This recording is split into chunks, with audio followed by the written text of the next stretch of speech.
Thanks, Allison. We're going to go back to New York City from Delaware, and I'd like to introduce you to Dr. Terry Huang. He's professor at City University of New York School of Public Health. His research has focused on creative solutions for obesity and chronic disease, systems-oriented prevention strategies, cross-sectoral partners, and near and dear to my heart, the translation of science to policy. So please welcome Dr. Huang. Good afternoon. Thank you so much for having me. So it's always hard to be the last person on the agenda. And when Heather first called me up and asked me to join this panel, I thought to myself, that's a little strange. What am I going to say? Since I'm not exactly known for my work in the area of early child care or child educational settings. You know, thinking about what I could contribute to this conversation, I thought that I would actually have more of a conversational dialogue with all of you and share with you 3 lessons that I have learned through my own cross-sectoral work, but also through the perspective of what I would call a translational system science. So this idea that we can use systems insights from diverse fields, diverse disciplines to inform innovative public health solutions. And my hope is that this may give us some alternative ways of organizing our roadmap going forward beyond the traditional sort of biomedical way of thinking about questions. So the 3 lessons. The first one that is absolutely key, seems so simple, yet in practice is so hard, and that is building trust is absolutely key. Building trust takes a lot of time, takes a lot of resources, takes a lot of effort, and takes a lot of strategy. Yet it is the one area that I think gets the least amount of attention by the biomedical and public health enterprise. I've learned this lesson through many challenging initiatives that I've been fortunate to be a part of. Some of you may know that I've been working very hard over the last few years with designers and architects in crafting this new space at the intersection of design and health. It started out with a kind of a fanciful, idea, perspective piece that I published back in 2007. Fast forward 2009, I was fortunate to come across now a dear friend and colleague, Matt Trowbridge, who in turn introduced me to a design firm based in Virginia. And this firm was known to specialize in innovative school designs. So Matt thought, no, it wouldn't be great if we actually put some of the ideas that I had previously published into practice. So how do we do that? So as it turned out, this firm was very enthusiastic about the potential to collaborate, and just so happened that they had a school project on the horizon in Buckingham County, Virginia, that they were about to take on, and the project involved renovating and rebuilding a very old school, as to accommodate the growing student population in the county, but also really help reshape the dynamic and the culture within this community. So, the school district was initially really just, focused on building a, LEED certified school. So we came along and said, you might be able to get multiple birds with one stone. What if, we were able to think through how the school space can be completely reconceptualized to promote healthy eating and active living at the same time. So, over the years, I can't believe that 6 years later I'm still doing this work. We're still working on the data and getting stuff published. But it's been the most rewarding part, which is this part of the story that I think doesn't get told often enough, is really how much effort was put into and how much we've learned about what it took to actually work across sectors. In this case, the educational sector, the public health sector, and then the whole design and architecture world, which was completely new to those of us in public health. The guidelines around healthy eating and physical activity and school architecture, which have been published, the way that these guidelines were actually put together, the most important part was actually about the translation of public health ideas into design strategies and design language that designers and architects can use, even if they're not, researchers.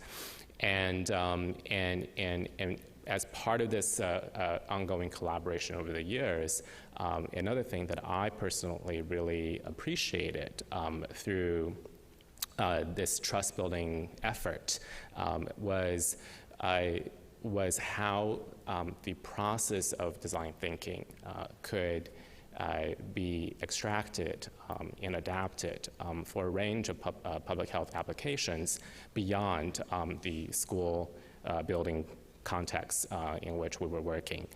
And so, through this ongoing collaborative example, I've come to really appreciate, how much it really takes to work across sectors.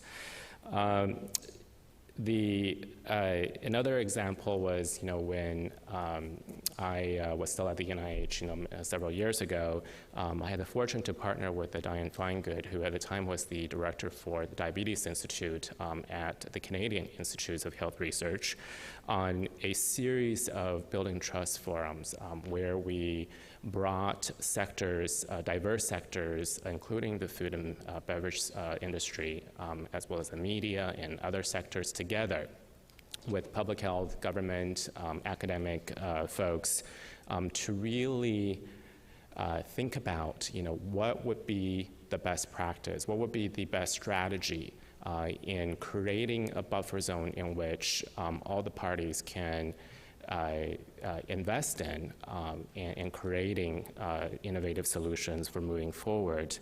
And again, that process taught me so much about how hard it is to actually do this work, but yet how important it is if we were to really embark on a multi-stakeholder approach towards obesity.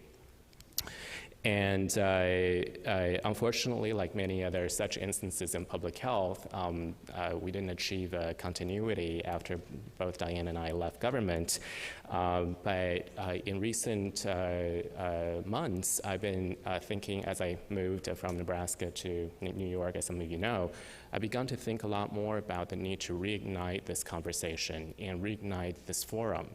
And so I had the fortune to deliver a presentation to the Health and Wellness Board of the Consumer Goods Forum in New York City last week. And I brought this idea up, and to my delight, there was a lot of resonance in the audience around this idea. And so I think that as part of this roundtable, there's also a satellite industry roundtable at the IOM. I think that this is an idea that perhaps the roundtable can reinforce. So in your building this, creating this building trust forum, right, it's not just about everybody coming together and sing and dance together and be friends.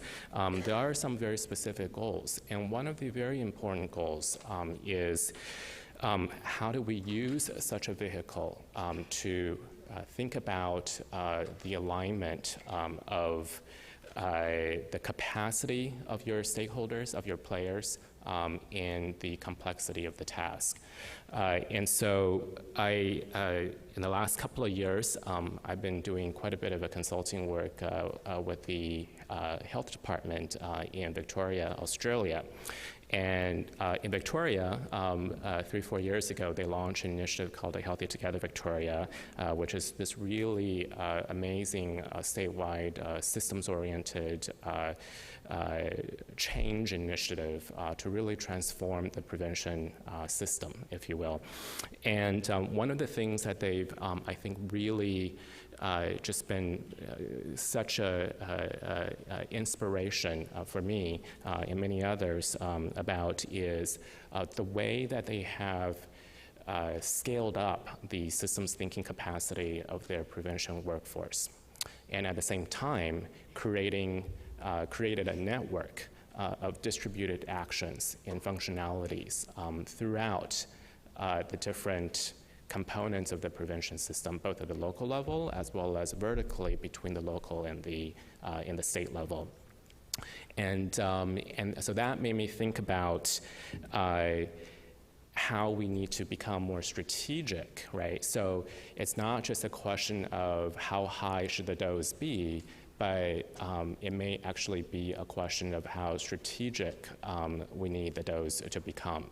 And so as I think about cross-sectoral work in the context of the Building Trust Forum, let's say, the idea of moving this dialogue and moving our actions strategically towards this better alignment between the capacity of the actors and the complexity of the task, I think becomes much more evident. The second key lesson that I've learned over the years is partnerships is not always just about collaboration per se. Partnerships can actually leverage both collaboration and competition very effectively. So that may seem like an oxymoron at first, and it's true that if you have collaboration and competition at the same scale, they collide. They're incompatible with each other. But as it turns out, in the business world, there are many lessons where collaboration and competition structured on two different levels can actually create a virtuous circle and lead to great innovation. So I'm thinking about the early childcare settings, and there are a lot of really amazing work that's happening in that space. But what if we were to able to utilize the system insight around collaboration and competition, where you have collaboration at perhaps a more local level, but competition at a state or regional level, and friendly competition, not cutthroat competition, and you allow. So what happens is that if you have teams that are competing, they're more likely to bring on actors within teams that are more collaborative, right? And so as teams become better at getting collaborative people to join them, they become more competitive over time. So you have this virtual circle going on. And same thing, in the prevention workforce in Victoria, so one of the things I've been working with them on is, how do you create interdepartmental teams consisting of people from different parts of government, right? So all the teams, have such diversity, but then you allow the teams to be creative, to innovate, and to compete for certain resources for particular projects, tied to a particular public health goal. And in so doing, you're leveraging the potential to collaborate across different points of view, and at the same time, you allow the competition, the friendly competition, to increase the chances for innovation. And of course, the other teams that don't win, it doesn't mean that they just lose out and don't do anything. There's a lot you can do there to either scale up their capacity or reconfigure how you allocate the sets of tasks and responsibilities to continue to have this coordinated distribution of work that's needed, right? So everybody still has a role to play, even in that context. So the third thing that I will share with you is, and I think this theme has sort of come up in previous sessions, but perhaps not quite framed this way, is the need to, as part of the quality improvement process in public health, the need to continually reassess and reset our goals, the goals of the system. So in the school design work, for example, it became very clear to us 4 or 5 years into the game that, at the end of the day, it's really not about promoting healthy eating and active living in the schools, although we still want that. But the bigger goal is actually how do we leverage this unique setting, the school setting, to foster a culture that is imbued with the values of learning, sustainability, and well-being all at the same time. The most rewarding outcome from my pilot schoolwork isn't so much, how great the accelerometers, show that there's a decrease in sedentary behavior, but the fact that we have these low-income children who are now going home during summer recess and saying how much they actually miss school. And they can't wait to get back to school. And I just think to myself, wow, if I can just keep these kids all in school throughout the academic year and get them involved in the summer, there are all sorts of great things that will happen for these kids down the road, apart from, health impacts. Recently, we also, Shariki's in the room, we published a paper in the Lancet series around mobilizing demand. So I listened in on the questions around, what is the sort of best messages, that we should be giving to parents and children with a lot of interest, because maybe the question isn't so much what is the right or best message, but rather what is the message for?